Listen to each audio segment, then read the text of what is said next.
RNA interference was popularized by work in C. elegans, when long double-stranded RNAs were injected into a worm's gonad, a standard way of introducing transgenes into worms.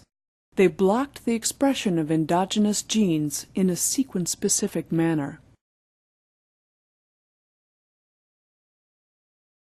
In eukaryotes, most protein-coding genes are transcribed by RNA polymerase II, which generates pre-mRNAs that are then processed to form mature mRNAs.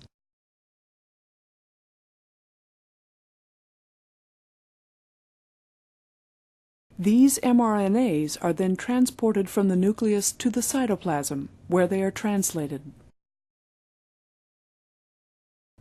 RNAi can regulate endogenous gene expression. RNAi can be set in motion by genomically encoded short regulatory RNAs known as microRNAs. In algae, worms, and flies, RNAi can be activated by endogenous transposition. In plants and cultured insect cells, RNAi also has a role in antiviral defense, in which viral double-stranded RNAs are targeted for destruction by the RNAi machinery. When long double-stranded RNAs enter a cell, they are recognized and cleaved by dicer, which is a member of the RNase 3 family of double-stranded RNA-specific endonucleases. Cleavage by dicer creates short double-stranded RNAs that are characterized by 2 nucleotide-long 3' overhangs. These are called small interfering, or siRNAs. siRNAs can form a ribonucleoprotein complex called RISC, or RNAi silencing complex. This complex includes slicer, an argonaute protein with an RNase H-like domain called pW. RISC first mediates the unwinding of the siRNA duplex. A single-stranded siRNA that is coupled to RISC then binds to a target mRNA in a sequence-specific manner.